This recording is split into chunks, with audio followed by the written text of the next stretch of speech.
উপস্থিত আমার সংবাদকর্মী ভাই বোনেরা, আপনারা জানেন যে রাষ্ট্রপতি নির্বাচন আইন 1991 এর ধারা 5 অনুসারে আমাদের নির্বাচনকর্তা যে তফসিল ঘোষণা করেন, সেই তফসিল ঘোষণার ধারাবাহিকতায় আজকে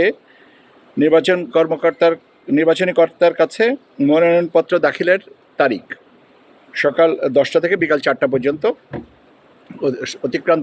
সময়টা বিকাল 4টা অতিক্রান্ত হয়েছে। আমরা এ যাবৎ 3টা মনোনয়নপত্র পেয়েছি।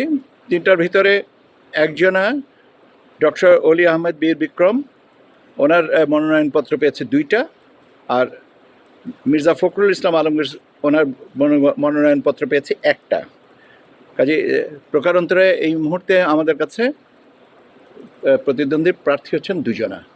একজন হচ্ছেন ডক্টর অলি আহমেদ বীর বিক্রম, আর একজন হচ্ছেন মির্জা ফখরুল ইসলাম আলমগীর।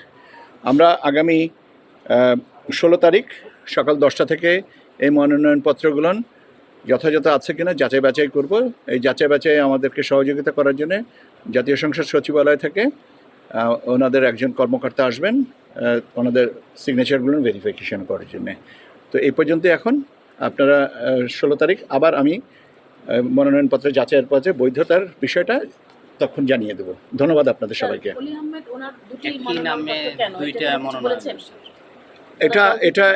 এটা আমাদের প্রশ্ন না, আমাদের প্রশ্নটা হচ্ছে যে 2টা পেয়েছি।